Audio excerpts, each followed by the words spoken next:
In today's episode of the Beyond Psychology podcast, we're going to talk about Patrick King's illuminating book, Read People Like a Book, and uncover the profound human ability to understand others beyond just their words. Every day you encounter hundreds of messages that never reach your ears. The slight furrow of a brow during a business meeting. The unconscious touch of a necklace during a difficult conversation. The way someone's home is arranged when you visit for the first time. These silent signals communicate volumes about a person's inner world, if only you know how to listen. Imagine walking into a room and instantly sensing the tension between two colleagues before anyone speaks, or knowing your friend is troubled despite their cheerful words. This isn't supernatural intuition. It's your brain processing countless subtle cues that tell the real story. The truth is, we all possess an innate capacity to understand others, but most of us have never been taught to fully develop this skill, leaving us navigating relationships with only half the information available to us. Today, we'll explore how to change that, turning this instinctive ability into a refined skill you can rely on daily. Have you ever been absolutely certain about what someone was thinking, only to discover later you were completely wrong? This common experience reveals an uncomfortable truth. Despite our confidence in our ability to read others, most of us are actually quite poor at it. Patrick King writes, "Most people believe they're good with people. It's very easy to boldly claim that you understand another person's motivations, without ever really stopping to check if you're correct. This tendency to overestimate our people-reading abilities is the first hurdle we must overcome." King highlights 4 critical obstacles that prevent us from accurately understanding others. First, we fail to establish a baseline. Every person has unique mannerisms, speech patterns, and behaviors that constitute their normal state. Without knowing what's typical for someone, we can't recognize what's unusual or meaningful. Think about your morning coffee shop barista who rarely smiles. If one day they're beaming, something significant has likely happened. But if you didn't know their baseline, you'd miss this important signal.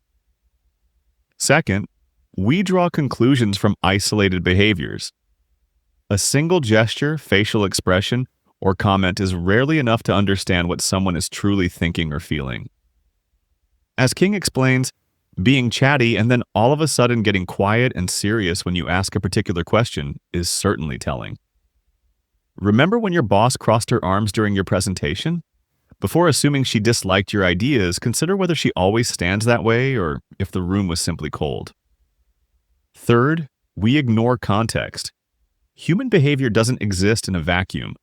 Environmental factors, cultural backgrounds, and immediate circumstances all influence how people express themselves. Your normally outgoing friend might seem withdrawn at a party not because they're upset, but because they're fighting a headache or just received concerning news on their phone. Fourth, and perhaps most deceptively, we project our own biases onto others. Our personal experiences and beliefs act as filters through which we interpret others' actions. If you've recently been deceived, you might see dishonesty everywhere, even where none exists. As King notes, if you're unaware of how you may be projecting your own needs, fears, assumptions, and biases onto others, your observations and conclusions about others will not amount to much. Take a moment now and recall the last time you completely misread someone. Which of these 4 barriers might have led you astray? To truly understand others, we must first acknowledge these obstacles and consciously work to overcome them. This means observing patterns over time, considering the full context of behavior, and, perhaps most challenging, recognizing our own preconceptions. Why do people act the way they do? This question has fascinated humanity for millennia, and for good reason. Understanding what motivates others gives us tremendous insight into their thoughts, feelings, and future actions. According to King, human behavior stems from 2 fundamental sources: our motivations and our personality patterns. Let's examine each component more closely. Our motivations are complex and multi-layered, influenced by several powerful forces that operate like the hidden machinery behind our actions. Subconscious urges shape our behavior in ways we often don't recognize. These are the hidden desires, fears, and impulses that we may not even acknowledge to ourselves. Consider the colleague who becomes strangely hostile whenever you receive praise. On the surface, they might appear simply difficult or negative, but this behavior often stems from unacknowledged feelings of inadequacy or unfulfilled potential, what psychologist Carl Jung called the shadow. King explains this powerfully. The middle-aged man in the stereotypical story has suppressed out of consciousness his grief at the loss of his youth and sexual vigor. But it's out there for all to see in the form of his sexy new sports car. By recognizing these shadow elements in ourselves and others, we gain profound insight into why people behave as they do. Next is the pleasure principle, our fundamental tendency to seek pleasure and avoid pain. This principle seems simple but reveals two crucial insights about human behavior. First, avoiding pain is a more powerful motivator than seeking pleasure. Consider how people remain in unsatisfying jobs or relationships because the fear of change and potential failure outweighs the discomfort of their current situation. Second, emotions frequently overrule logic. We know eating an entire pizza will make us feel awful later, yet the immediate emotional gratification often wins over rational thinking. This explains why people continue self-destructive habits despite knowing better. Our needs arranged in Maslow's hierarchy also drive our behavior. At the bottom are physiological needs, food, water, shelter, followed by safety, love and belonging, self-esteem, and finally self-actualization. Understanding where someone falls on this hierarchy reveals their primary motivations. A person struggling with financial insecurity, safety level, will behave very differently from someone focused on building meaningful relationships, love and belonging level. Their priorities, fears, and aspirations will differ accordingly. Finally, the defense of the ego powerfully influences behavior. We all construct an image of ourselves that we strive to maintain and protect.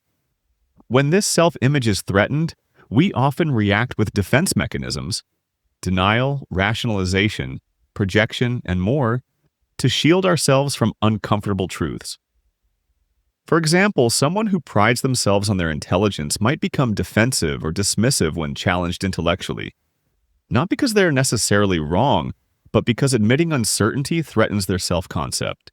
Beyond motivations, our personality patterns create consistent, predictable behaviors over time. These patterns, captured in frameworks like the Big Five traits, openness, conscientiousness, extroversion, agreeableness, and neuroticism, help us understand how someone typically engages with the world. By recognizing these driving forces, we gain a map to navigate the complex terrain of human behavior. We begin to see beyond the what of people's actions to understand the why behind them. Words make up only a fraction of human communication.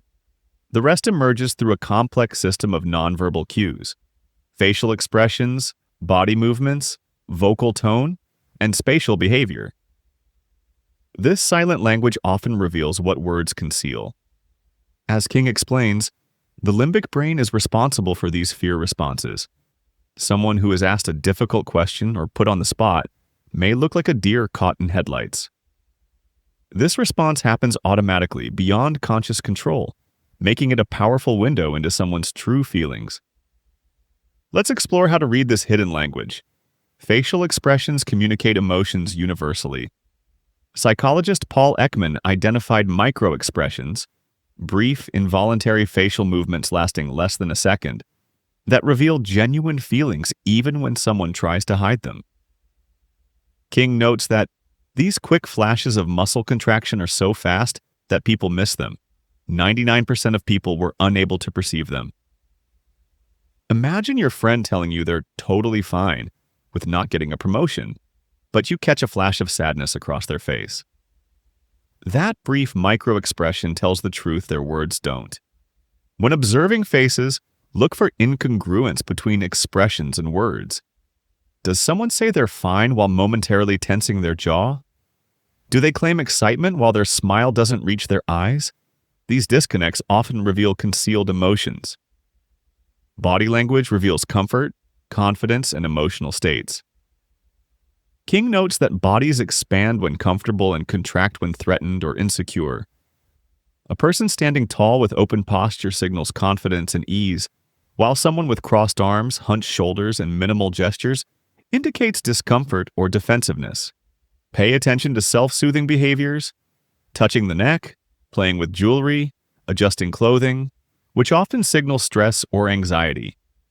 When someone repeatedly engages in these behaviors during specific topics of conversation, you've discovered a sensitivity worth noting. Proxemics, how people use physical space, reveals much about relationships and comfort levels. Someone who maintains significant distance signals boundaries, while those who lean in during conversation show engagement and connection. Mirroring, where someone unconsciously adopts your posture or gestures, typically indicates rapport and agreement. Remember, however, that none of these signals exist in isolation. King emphasizes the importance of observing clusters of behaviors rather than single gestures. A crossed arm alone might indicate coldness, defensiveness, or simply that the room is chilly. But crossed arms combined with minimal eye contact, a tight-lipped expression, and leaning away creates a clear pattern of discomfort or disagreement.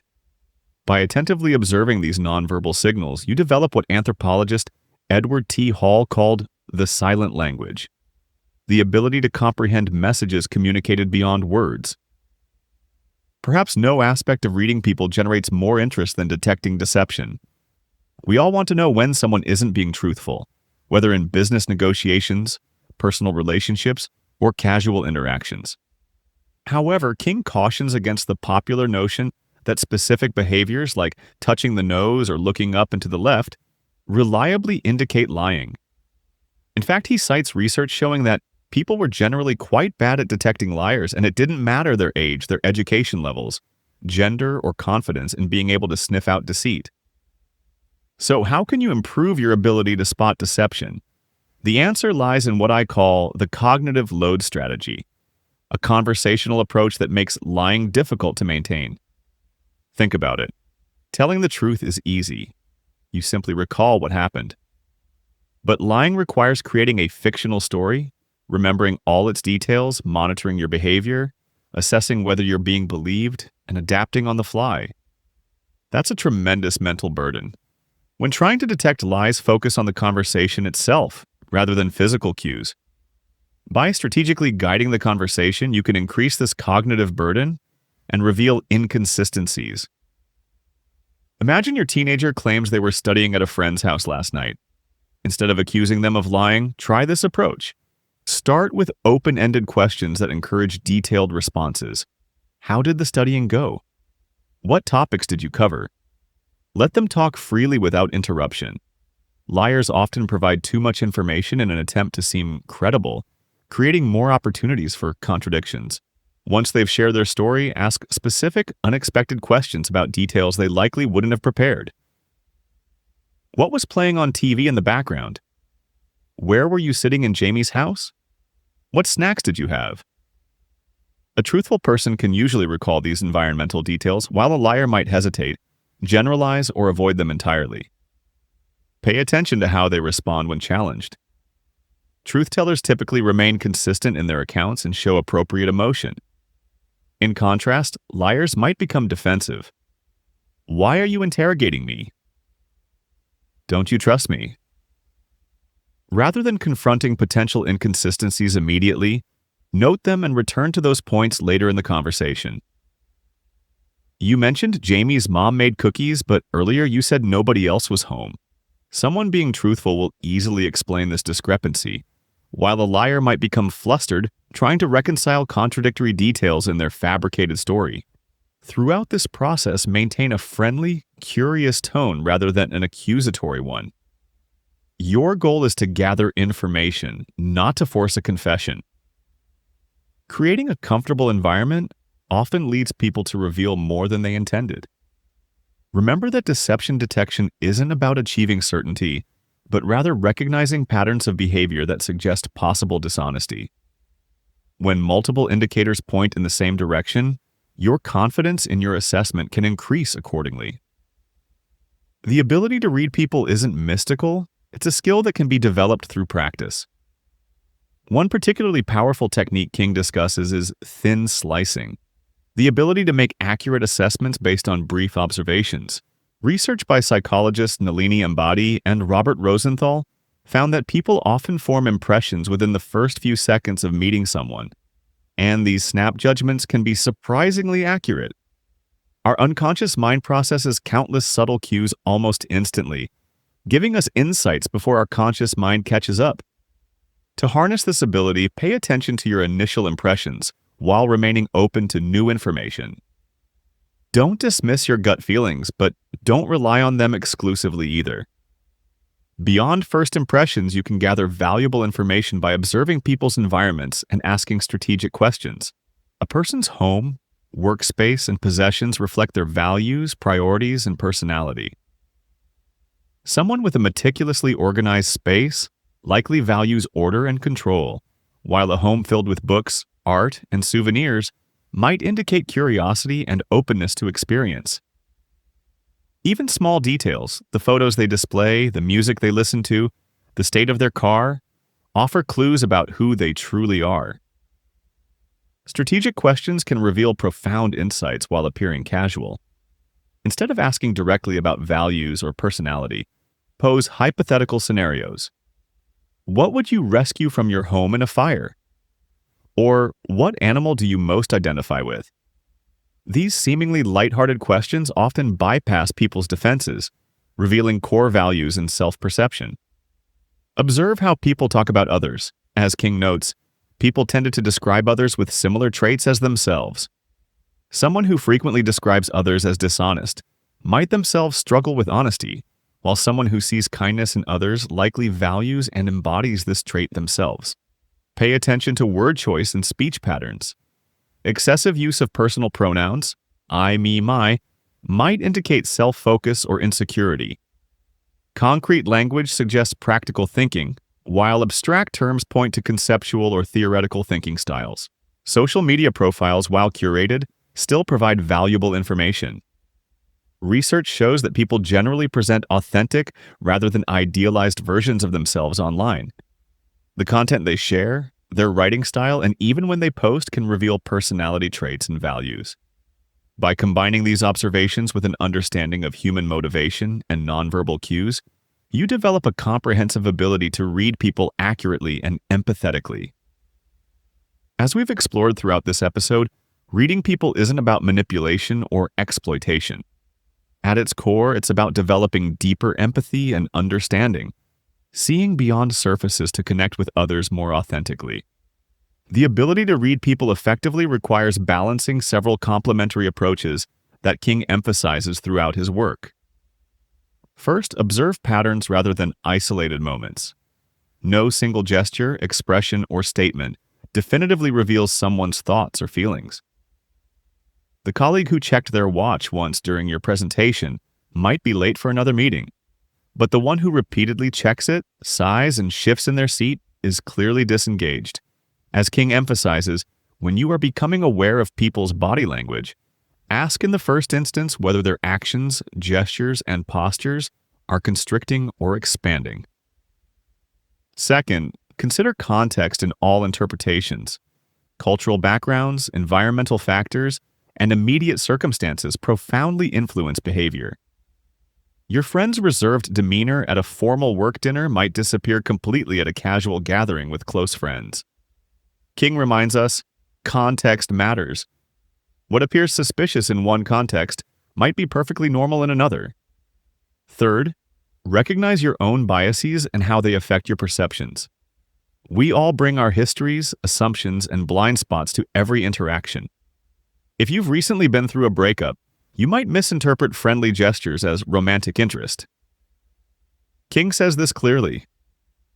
Being a good judge of character and an excellent people reader makes you a great friend, lover, parent, or colleague, but it also protects you from the less than noble intentions of others. Fourth, practice active listening beyond just words. Hear not only what someone says, but how they say it. Notice the topics they emphasize, the ones they avoid, and the emotions that surface during conversation. When your partner discusses future plans without including you, are they being thoughtless? Or are they sensing your reluctance to commit? Finally, approach people with genuine curiosity rather than judgment. Reading people effectively comes from a sincere desire to understand them, not to categorize or label them. King advises to maintain an open mind and be willing to revise your interpretations as new information emerges. With practice, these skills become increasingly intuitive. You'll find yourself noticing subtle cues that once passed undetected and understanding people's motivations with greater clarity. Try this exercise tomorrow. Choose one person in your life and observe them with these principles in mind. What patterns do you notice? How does their environment affect their behavior? What biases might you be bringing to your observations? And what new insights emerge when you approach with genuine curiosity? In a world where superficial interactions have become the norm, the ability to truly see and understand others is increasingly valuable. It leads to more meaningful connections, more effective communication, and ultimately, more fulfilling relationships. As Patrick King reminds us, the most powerful voice in a room is not necessarily the loudest. By learning to read the silent signals all around us, we gain access to a deeper understanding of the human experience, both others and our own. The next time you engage with someone, whether a stranger, colleague, or loved one, remember that there's always more being communicated than what reaches your ears. By paying attention to the full spectrum of human expression, you'll discover a richer, more nuanced understanding of the people in your life. Thanks for listening. Don't forget to subscribe, and I'll see you in the next episode.